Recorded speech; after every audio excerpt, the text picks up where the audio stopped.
जय श्री कृष्णा दोस्तों।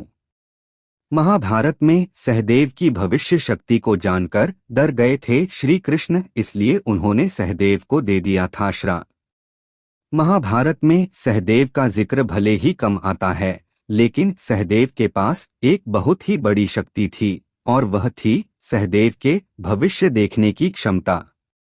इस शक्ति के कारण सहदेव ये भी जानता था कि महाभारत युद्ध में क्या होने वाला था। लेकिन फिर ये भी सवाल उठता है कि सहदेव अगर इतना कुछ देख सकता था तो उसे ये कैसे पता नहीं चला कि कर्ण उसका अपना ही भाई है। तो चलिए जानते हैं कि इसका क्या कारण है। महाभारत में भले ही पांडवों के पास अद्भुत कुशलता और क्षमताएं थी, लेकिन उनमें से सहदेव का भविष्य देख सकने की क्षमता महाभारत में एक महत्वपूर्ण और रोचक विषय है। हालांकि इस क्षमता के बावजूद ऐसा लगता है कि सहदेव को कई बातों का एहसास नहीं था, या फिर वो इस शक्ति का सही तरीके से इस्तेमाल नहीं कर पाया, क्योंकि सहदेव ने कभी भी इस बात का जिक्र नहीं किया कि कर्ण उसका भाई है। ना ही उसके किसी एक्शन से इस बात का संकेत मिलता है। लेकिन ऐसा क्यों था, चलिए इसका कारण समझने का प्रयास करते हैं। पौराणिक कथाओं के अनुसार सहदेव के पास भविष्य देखने की क्षमता तो थी, लेकिन उनकी यह क्षमता नियति और धर्म के अधीन थी।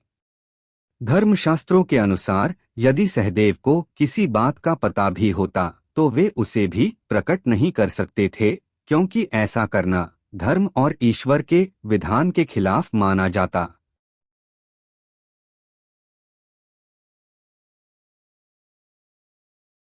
एक कथा के अनुसार सहदेव को यह शाप था कि यदि वे भविष्य की कोई महत्वपूर्ण बात किसी को बताते हैं तो उनकी मृत्यु हो जाएगी, और उन्हें ये श्राप श्री कृष्ण ने दिया था। सहदेव महाभारत युद्ध का विध्वंस जानते थे, लेकिन श्री कृष्ण के श्राप के कारण उन्होंने इसके बारे में किसी को नहीं बताया। इसी तरह हो सकता है कि उन्हें कर्ण की सच्चाई पता हो, लेकिन इसे उजागर करने से धर्म की अवहेलना होती। वैसे भी कर्ण का पांडवों का भाई होना एक गहरी और छुपी हुई सच्चाई थी, जिसे भगवान कृष्ण ने भी युद्ध के उचित समय तक गुप्त रखा। सहदेव किसी भी हालत श्री कृष्ण के तैयार किए गए इस नीति के जाल को तोड़ने की स्थिति में नहीं थे। महाभारत युद्ध के सूत्रधार श्री कृष्ण थे, और धर्म के इस युद्ध की लड़ाई हर हाल में होनी ही थी। इसलिए श्री कृष्ण ने कुछ भी ऐसा नहीं होने दिया जिससे इस होने वाले युद्ध में बाधा आए। कब कौन सी सच्चाई सामने लानी है और कौन सी छिपानी है, श्री कृष्ण ने सब कुछ तय किया। कर्ण की सच्चाई भी इस युद्ध में एक बड़ा मोड़ ला सकती थी। युद्ध भावनात्मक और राजनीतिक दृष्टिकोण से बदल सकता था अगर कर्ण की सच्चाई पहले आ जाती। इसलिए इस सच्चाई को किस तरह सबकी दृष्टि से छुपाकर रखा जाए, श्री कृष्ण ने इस बात का पूरा ख्याल रखा। वैसे भी सहदेव की भविष्य दृष्टि भी इस रहस्य पर निर्भर थी कि वे इस जानकारी को खोजने के लिए प्रेरित हों या नहीं।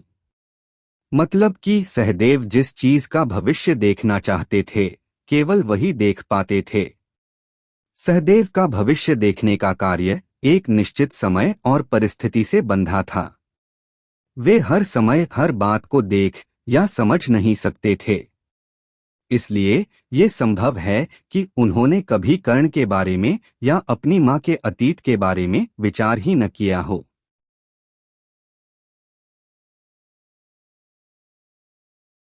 तो दोस्तों, आज की इस वीडियो में सहदेव और श्री कृष्ण की कथा आपको कैसी लगी, हमें कमेंट बॉक्स में लिखकर जरूर बताना, और चैनल पर नए हो तो चैनल को सब्सक्राइब कर देना, और वीडियो को अपने दोस्तों और परिवार वालों को जरूर शेयर करें। बोलो जय श्री कृष्णा, राधे राधे।